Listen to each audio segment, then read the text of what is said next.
이번 시간에는 기기 검사, 사이드 슬립 검사하기와 제동력 검사하기에 대해서 학습하겠습니다.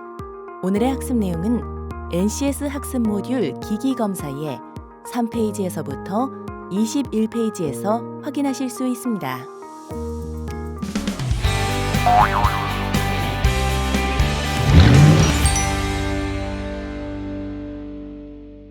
안녕하세요. 오늘도 여러분과 함께 자동차 정비의 세계를 파헤쳐볼 아나운서 강주영입니다. 오늘도 제 옆에는요, 자동차 정비의 달인이시죠, 이용표 선생님 함께하고 계십니다. 안녕하세요. 안녕하세요. 이용표입니다. 네, 저희가 지난 시간까지 차량의 동일성 확인 그리고 관능 검사를 상세히 배워봤잖아요. 이제는 또 어떤 검사를 배우게 될까요? 네, 지난 시간까지는 검사자의 육안으로 할 수 있는 검사 방법을 배웠습니다. 이번에는 자동차의 성능을 확인할 수 있는 특수한 검사 장비를 이용해서 차량의 성능을 검사하는 그런 검사가 되겠습니다. 그럼 지금부터는 자동차 검사 장비를 활용한 검사 항목을 배워보겠다, 그런 말씀이신 거죠? 네, 총 8가지 검사가 있는데 그 중에서 오늘은 사이드 슬립과 제동력 검사에 대해서 공부해 보도록 하겠습니다. 네, 알겠습니다. 정말 기대가 많이 되는데요. 그럼 지금부터 이 자동차 정비에 필요한 장비, 그리고 또 장비를 통해 실제 자동차 검사를 어떻게 진행하는지 본격적으로 알아보도록 하겠습니다. 출발합니다. 출발!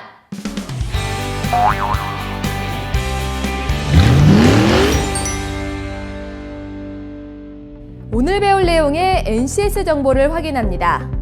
우리는 이 중 사이드 슬립 및 제동력 검사에 대해 알아보고자 합니다. 이어서 본격적으로 오늘 학습하게 될 학습 목표를 살펴보겠습니다. 이번 시간에 여러분은 자동차 검사 기준 방법에 의해 사이드 슬립 검사를 할 수 있으며 사이드 슬립 검사 결과에 따라 안전기준 적합 여부를 판정할 수 있습니다. 또한 자동차 검사 기준 방법에 의해 제동장치 관련 규정을 숙지할 수 있으며 제동력 측정 검사 결과에 따라 안전기준 적합 여부를 판정할 수 있습니다. 이번 시간 학습을 위해 필요한 선수학습과 핵심 용어도 함께 살펴보겠습니다. 우선 선수학습으로는 조향장치 정비, 휠 얼라이먼트 정비, 제동장치 정비입니다. 핵심 용어는 사이드 슬립, 그리고 제동력입니다. 사이드 슬립 검사 안전 및 유의사항.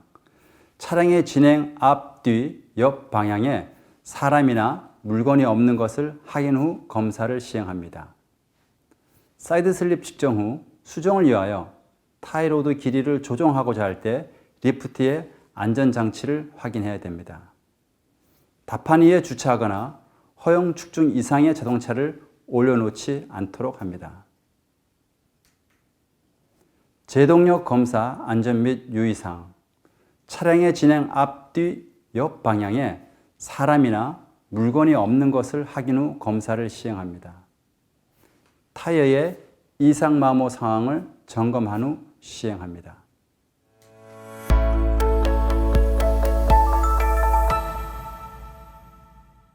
안녕하세요. 여러분과 함께 자동차 정비 검사에 푹 빠진 개그맨 임은원입니다. 오늘도 어떤 내용을 여러분들께 소개해드릴지 벌써부터 궁금한데요. 선생님, 오늘 가장 먼저 배워볼 내용 어떤 건가요? 예, 오늘 가장 먼저 배울 내용은 사이드 슬립에 관한 내용입니다. 사이드 슬립을 배우기 위해서는 가장 먼저 사이드 슬립에 대한 정의부터 살펴봐야 되겠습니다. 사이드 슬립이란 차량이 직진 주행할 때 옆으로 얼마나 미끄러지는지를 확인하는 겁니다. 일반적으로 차량은 직진 상황에서 핸들에 손을 놓으면 차량이 직진 주행을 해야 되거든요.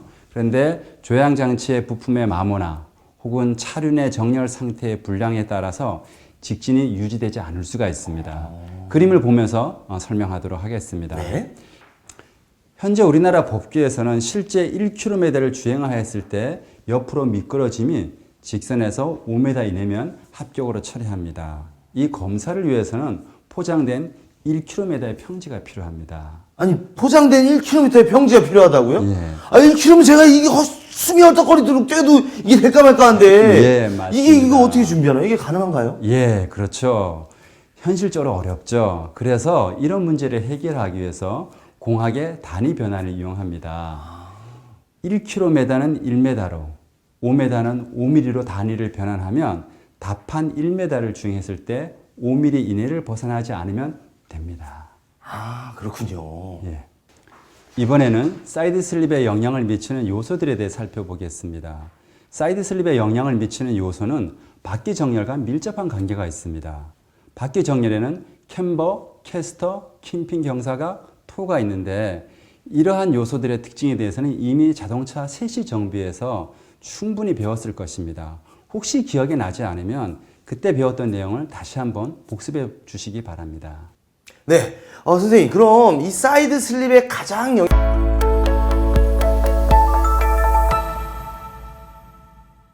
선생님, 안녕하세요. 예, 안녕하세요. 네. 오늘 이 자동차 정비 검사에 대해서 배울 텐데요.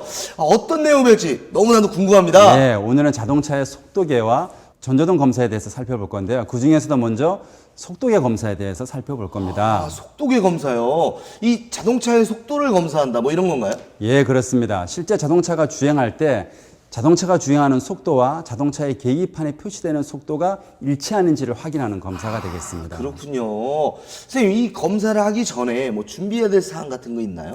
네, 맞습니다. 사이드 슬립과 마찬가지로 공차 상태의 운전자 1인이 탑승하는 것은 동일합니다. 또한 타이어의 공기압을 맞추고요. 타이어의 편마모나 이상 마모를 확인해야 됩니다. 마지막으로 롤러의 상태도 확인해야 되고요. 차량이 빠른 속도로 주행하기 때문에 차량의 앞이나 옆에 절대로 사람이 있어서는 안 되겠습니다. 안전은 매우 중요합니다. 네, 선생님, 그럼 이제 본격적으로 속도의 검사를 한번 해볼까요? 예, 근데 속도계 검사를 하기 전에 알아야 될 중요한 사항이 하나 있습니다. 뭔가요, 선생님? 예, 속도계 검사에 대해서는 자동차 관리법 시행규칙 제73조 별표 15에 자세히 규정되어 있습니다. 차량의 속도를 시속 40km를 기준으로 했을 때 정으로 25%, 부로 10% 이내에 들어와야 합격이 되겠습니다. 그렇군요. 40km 속도로 이 검사를 해야 되는 거군요. 예, 그렇습니다. 자, 이제부터 속도계 검사를 직접 해보도록 하겠습니다. 네, 이 뭐든지 제가 직접 해봐야 제대로 알 수 있잖아요. 선생님 한번 제대로 한번 따라가 보도록 하겠습니다. 예, 그러시죠. 네네. 자, 먼저 차량에 운전자 1인이 탑승합니다. 그리고 검사기 조작 판넬에서 엔터를 누릅니다. 그러면 보시는 것처럼 검사기의 리프트가 밑으로 내려갑니다. 이때 검사기 화면이 준비 상황으로 변경되면서 운전자는 브레이크에서 발을 떼게 됩니다. 그러면 속도기 검사기의 속도 측정값이 시속 0으로 표시되게 됩니다. 이후에 차량을 서서히 가속해서 차량의 속도 계기판이 시속 40km가 될 때까지 가속을 시킵니다. 검사 기준이 40km까지라고 하셨으니까 40km까지 가속을 해야 되는 거군요. 그렇죠. 예.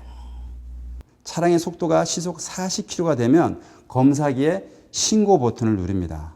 이때 주의해야 될 것은 차량의 속도가 서서히 올라가거나 혹은 속도가 떨어질 때 신고 버튼을 누르면 안 되고 시속 40km의 등속 주행을 할 때 신고 버튼을 누르셔야 됩니다. 검사를 다 마치셨다면 속도계 검사기의 차량 속도를 확인하는데 이때 차량 기준으로 속도 측정값이 시속 32에서 44.4가 나오면 합격이다라고 볼 수 있습니다. 네, 선생님. 그 속도계 검사 측정값이 예. 32에서 44.4km 이내에 들어와야 합격이라고 하셨잖아요. 예. 이게 왜 그런 건가요? 예, 조금 전에 우리가 속도계 검사 기준에 대해서 살펴봤는데요. 정으로 25%, 부로 10% 이내라고 배웠어요. 이것을 검사기로 환산하게 되면 32에서 44.4km가 나오게 됩니다. 그렇군요. 이 선생님이 알려주시니까 쏙쏙 들어와요. 역시 선생님 최고입니다. 최대 안전 경사각도를 측정해 보도록 하겠습니다. 네, 자 이번에도 제가 현장에서 열심히 한번 배워보도록 하겠습니다. 네. 와, 강사님 지금 차가 기울고 있는데 지금 무슨 검사를 하길래 저렇게 기울고 있는 거죠? 예, 지금 하는 검사는 네. 최대 안전 경사각도를 갖다 확인하기 위한 검사인데요. 차량을 35도로 기울여서 차량이 전복되는지 안 되는지 여부를 갖다 확인하기 위한 검사 방법입니다. 야, 근데 저렇게 무거운 차가 지금 저렇게 지금 기울고 있는데 쓰러지거나 그러지 않나요? 쓰러지면은 네. 안전도 확보가 안 된 차량이기 때문에 네. 부적합 대상이 되고요. 아. 반드시 네. 저렇게 35도 상황에서 넘어가지 않아야 됩니다. 굉장히 위험한 것 같은데. 먼저 측정 대상을 확인해야 되는데요. 측정 대상은 세 가지 경우로 살펴볼 수 있습니다. 세 가지 경우요? 어떤 경우들을 말하는 거죠?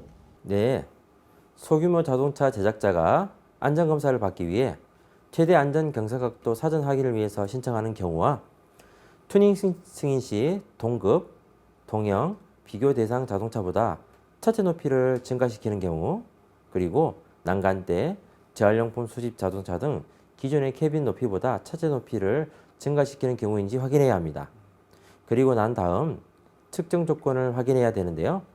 먼저 최대 안전 경사각도 측정 시 자동차 손상 및 파손의 우려가 있으므로 안전조치 사항에 대해 신청인에게 안내를 합니다.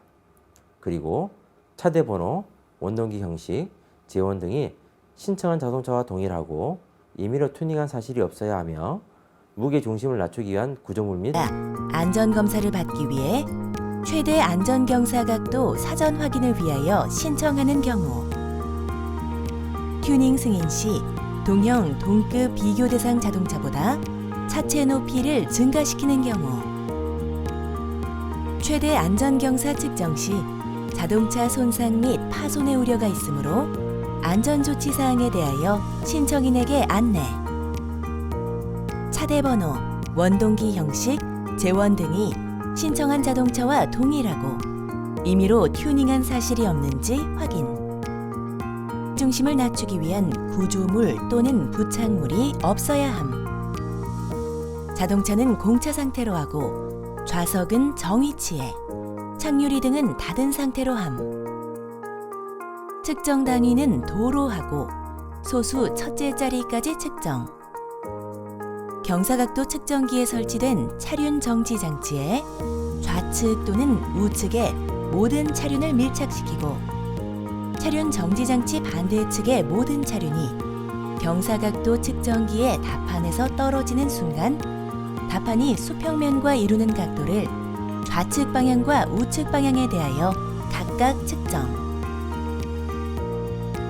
공차 상태의 자동차는 좌우 각각 35도를 기울인 상태에서 전복되지 아니하여야 함.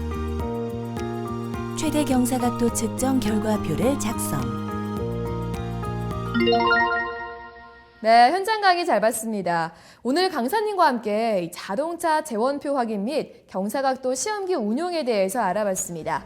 자, 오늘 처음 주제에 대해 들었을 때 막연하고 어려우셨나요? 지금은 어떠신가요? 궁금증이 속 시원하게 해결되셨나요? 현장에서 전문가의 경험과 노하우를 통해 지금처럼 꾸준히 관심을 가지신다면 누구나 전문가가 될 수 있을 겁니다. 현장에서 바로 활용할 수 있는 자동차 정비검사, 다양한 방법들을 계속해서 배우도록 하겠습니다. 저희는 다음 시간에 뵙겠습니다. 고맙습니다.